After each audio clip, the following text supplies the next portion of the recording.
हजरत आयशा रजी अल्लाह ताला अन्हा फरमाई थी, अन आयशा रजी अल्लाह अन्हा क़ालत क़ाल रसूलुल्लाह सल्लल्लाहु अलैहि वसल्लम अर्रहिमु मुअल्लक़तुन बिल अर्श तक़ूलु मन वसलनी वसलहुल्लाह व मन क़तअनी क़तअहुल्लाह।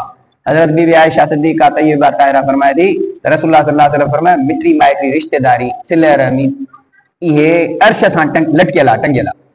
उहा को मिटरी माइटरी रिश्तेदारी चए थी जेको मूंखे जोड़े थो, माना मिटन माइटन सां सलाम दुआ ताल्लुक रखे थो, उनखे अल्लाह उन शख्स के पाण सां जोड़े थो, उहो अल्लाह सां गंढियल रहे।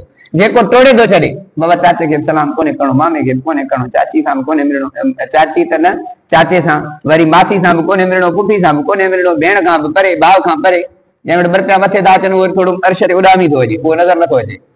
ऐं पोइ उहा मिटरी चवे थी त जेकॾहिं मूंखे टोड़े थो त अल्लाह उन सां ताल्लुक टोड़े छॾे थो, रब ताल्लुक टोड़े छॾे त पोइ छा बचे, पोइ त कुझु न बचे। तंहिंजे करे मिटनि माइटनि सां सलाम दुआ ताल्लुक जोड़े रखण जो हुकुम आहे।